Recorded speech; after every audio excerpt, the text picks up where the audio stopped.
हे महाराज जी, आप कभी किसी की बाकियात बाकी नहीं रखते।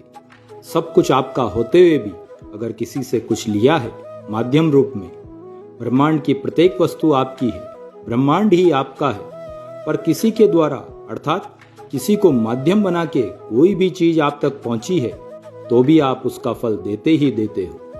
यहाँ तक कि भावनाएं जैसे प्रेम भी किसी ने आपको अर्पित किया है तो उस प्रेम का कर्ज भी आप स्वयं पर नहीं रखते, उसे भी चुकाते हो।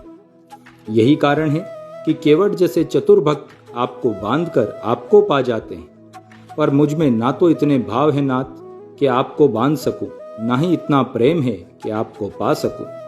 और जब सब आप ही का है तो बाकियात किस बात की रखूं कि उसके बदले में आपसे आपको मांग लूं।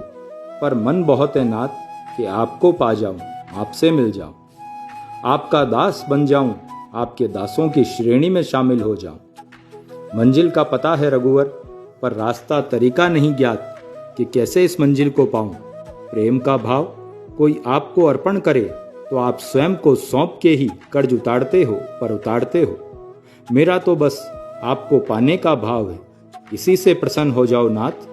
प्रेम तो निस्वार्थ रूप से मुझसे कलयुग में ना हो पाएगा, या शायद ही हो पाएगा। पाने का भाव है, इसी पर रीझ जाओ दीनानाथ। तुमको पाना मंजिल जीव की लिखा है वेदों में। प्रेम भक्ति समर्पण निष्ठा नहीं मेरे मन में। रह रहकर उठे भाव कभी कभी कि मिल जाऊं किस विधि में तुझ में। इस भाव पर ही रीझ जाओ, मुझे अपना बना लो या मेरे बन जाओ। जय नीम करोली महाराज जी।